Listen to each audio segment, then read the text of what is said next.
If you go walking through the field and you're doing this, looking around, and one of the law enforcement rangers comes through, they're going to ask you to keep going. They don't want people looking anymore.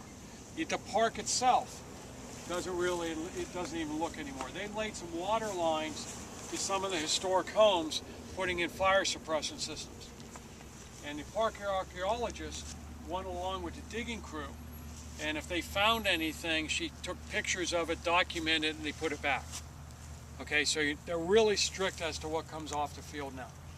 Now, over the years, you know, from the Civil War on, there's some people in the area that have huge collections of stuff they found over the years. There's some really neat private collections of rifles and everything that were taken off the battlefield by family members right after the battle.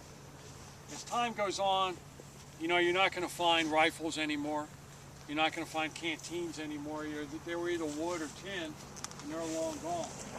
Now, there were 7 million bullets fired during the Battle of Gettysburg. So, you can find a bullet. Are you going to find a bullet? Probably not. But I have been with groups walking around the battlefield where somebody will, walking through an area that's been washed out, will find a Civil War bullet. And that's about all that you'd find now. About 13 years ago maybe? I don't know, time goes by fast sometimes. Out on the first day's battlefield, they actually found bones sticking up out of the ground. Oh God. Near the railroad cut. If you guys get out on the first day's field, you'll see the railroad cut that goes through, where the train goes through. And these bones were actually sticking out of the side of the embankment. And when the archaeologist dug in, she uncovered the grave of a soldier. And that was only 13 years ago or so, 14 or so. So there are still bodies out here. You know, most of them have been removed. Do we know where they are? No. But you can be sure over the years things are going to wash up and we're going to come across more other than just that one. So basically today what you're going to find is a bullet. Thank you. Lucky. Okay. Anything else? Any bullets ever found were actually applied and did anything? There are people that we know that I've seen have, matter of fact, I think, bullets that struck in midair.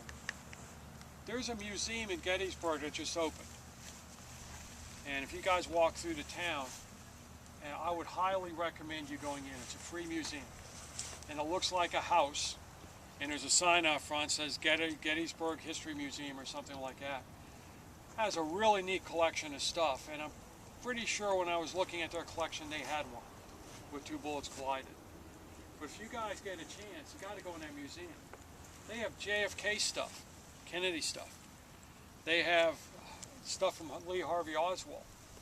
They got locks of George Washington's hair, which I think is amazing, you know, when you think about it. They have Abraham Lincoln stuff. They have Jack Ruby stuff. So if you get a chance, you're looking for something to do for a little while, find that museum in the town and go through it. But that's where I saw they had a bullet that was struck together.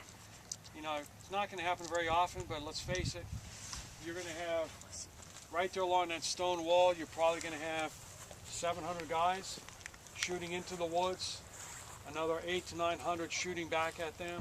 That's an awful lot of firepower to be going back and forth, not to have 2 bullets strike each other. Is there anything else?